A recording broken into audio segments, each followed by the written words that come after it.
चंद्रशेखर आजाद के शेर के सामने बीजेपी के सीएम ढेर, हारकर भी जीते दामोदर यादव बने एमपी के नए बाजीगर। दतिया उपचुनाव में बीजेपी की हार के 3 सबसे बड़े कारण।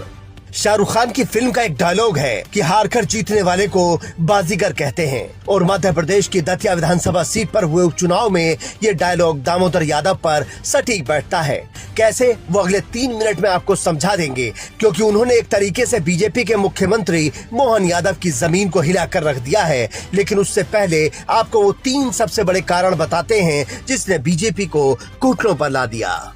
पहला कारण है दामोदर यादव का मैदान में उतरना, क्योंकि आज तक मध्य प्रदेश में ज्यादातर कांग्रेस और बीजेपी के बीच ही चुनाव होते रहे हैं। कभी कोई तीसरा इतना मजबूत नहीं दिखा कि जनता उसकी तरफ बढ़े, लेकिन दामोदर यादव ने करीब 23,000 के आसपास वोट लेकर बता दिया कि मध्य प्रदेश में सिर्फ 2 पार्टियां नहीं रहेंगी। साथियों, दतिया के उपचुनाव में मैं सभी पार्टी के कार्यकर्ताओं की मेहनत, लगन और उनके प्रयासों के लिए उन सभी को बधाई देता हूं, उनकी सराहना करता हूं। दतिया का रिजल्ट आया है। आजाद समाज पार्टी ने बहुत विपरीत परिस्थितियों के बाद भी उपचुनाव के अंदर लगभग 22,500-600-700 के लगभग वोट प्राप्त किए हैं।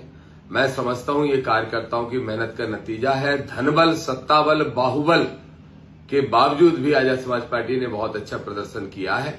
भाजपा और कांग्रेस में एक दूसरे के प्रति जो सिर फुटकल हुई है उसको भाजपा जाने, लेकिन आजाद समाज पार्टी ने भविष्य की नींव तैयार की है और निश्चित रूप से आने वाले निकाय चुनाव हों चाहे पंचायत के, उनमें आजाद समाज पार्टी बहुत मजबूती से चुनाव लड़के अपने जनप्रतिनिधि बनाने का काम करेगी। जय भीम। सभी मतदाताओं को भी धन्यवाद और सभी कार्यकर्ताओं को धन्यवाद।